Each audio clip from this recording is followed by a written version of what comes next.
What's going on, guys? Welcome back to NolanTCG, and we are back here today for another deck profile, and this time, it's for Swordsoul.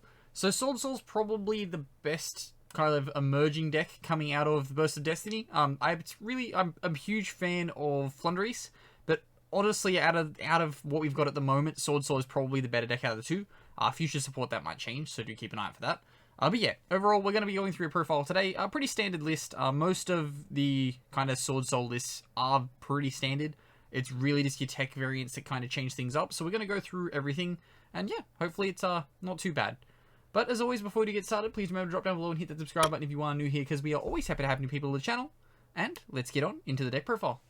Before we do get started on this one, though, it is brought to you, of course, by yourplaymat.com, who got us our beautiful NolanTCG extra deck sleeves.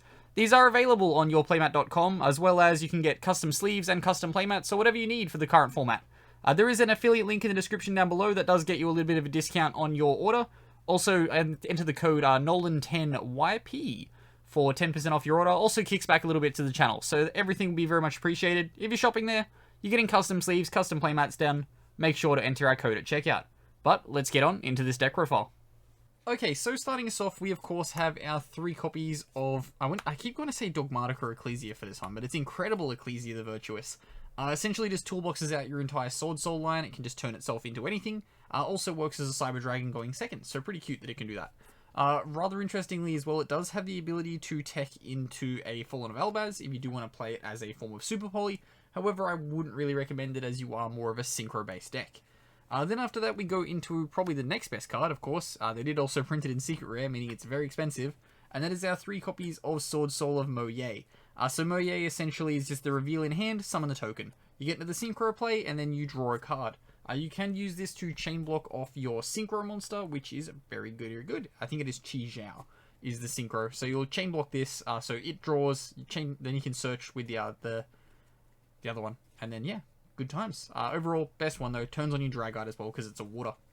Then we go into our Fire. That is 3 copies of Long Wan. This is the discard to special summon and the token. Of course, you do need 2 cards for pretty much every combo in this deck. So, of course, your Moye requires you a card in hand to reveal. The Long Wan requires a card in hand to discard. Overall, not terrible, but, you know, 1-card combos would be nice. Also, as well, do remember this does do burn damage, so this is very cute for cheesing in time. Nextly, we have... Nextly, that's a weird way to say it. We have the slightly worse one, but not the worst one, because we're not playing the others. That is 2 copies of Swordsoul of Tai Ai. This one requires you to have one engraved, so you're going to banish, summon the token. Easy as. Then, after that, we have our kind of standard removal for the deck. You can choose not to play this and play a different hand trap instead, but we are playing 2 copies of 10-Year Spirit Vishuda. You can, of course, also look to expand this line, and then you can play more 10-Year monsters and play more of a pure 10-Year variant. This isn't the 10-Year variant, though. This is just like your standard Swordsoul package. It is just simple removal for stuff like Token Collector, which can be very much a problem in the deck. Then we go into our more generic hand traps. Of course, that does start us off with our 3 copies of Ash Blossom and Joyous Spring. You just want to be able to generically hand trap anything. Then we have 1 copy of Effect Veiler after that, because we are playing the Crossout Designator. And then we have 1 copy of Nibiru. The Nibiru comes in for 2 reasons. Firstly, you can use it, of course, as a hand trap. Secondly, Crossout target, because getting Nibiru in this deck kind of hurts. And then thirdly, it is a card, weirdly, that you can reveal off Dragite, and then get the bounce, so... rather cute that you can do that. It's very rare that you're going to hit in that situation, but having it in deck does always give you that option. You can always look to side the other 2 as well to kind of open up that possibility. Then we get into our spell cards, and of course, starting us off, we do have our Swordsoul Emergence, so we're playing 3 copies of that. Just is your standard router for the deck. Of course, it can add the Worm if you control a Synchro monster, so do keep that in mind. It can get you into your 10-Year, but your 10-Year is not really going to be special summoning when you control your Synchro anyway, so typically going to be using this to search your Swordsoul cards. And then next off after that, we have our 1 copy of Sacred Summit, just your standard Monster Reborn for the deck. Of course, you can also target a Worm Engrave if you control a Synchro. That may come up a little bit more, but not really. You're typically going to be using these, like both of these cards, to interact with your Swordsouls in this build. In the 10-Year build, might be a little bit different. Then after that, we go into more of our generic consistency spells. So that, of course, does include 3 copies of Pot of Desire. Pot of Desires. Well, we're not playing the Prosperity in this build. We have opted to go for Desires instead.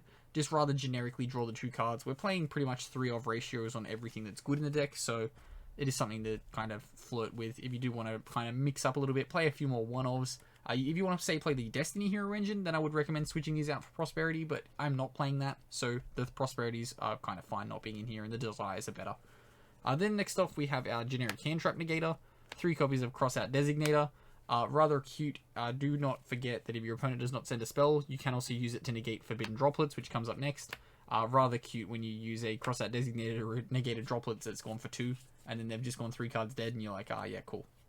I have 1 here, haven't I? Yes, I have.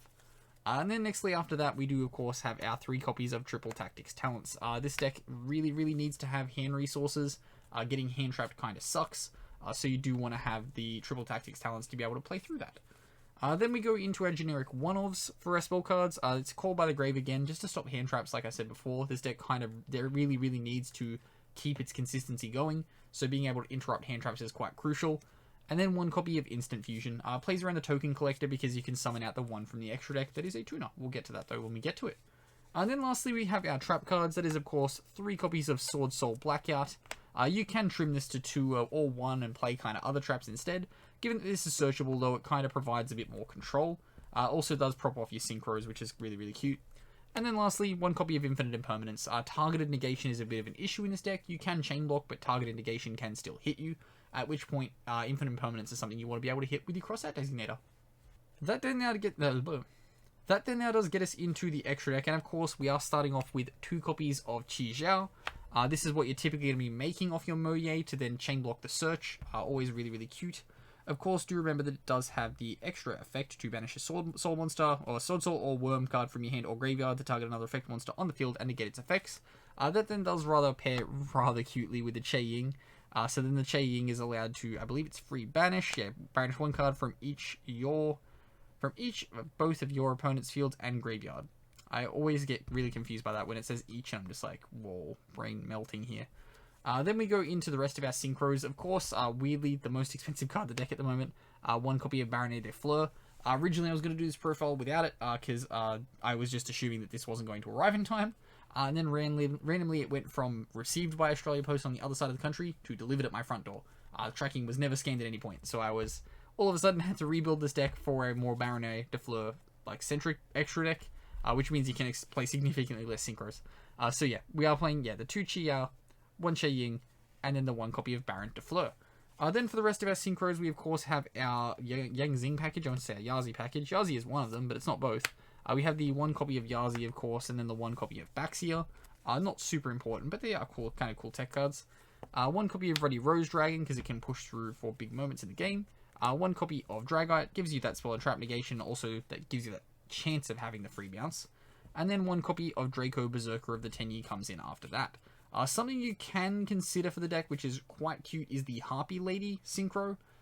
It's just kind of a cute whenever a spell trap card activates, it just removes something, and it's like, yeah, cool, easy. Then we go into the rest of our extra deck. We have, of course, 1 copy of Magic Key Beast.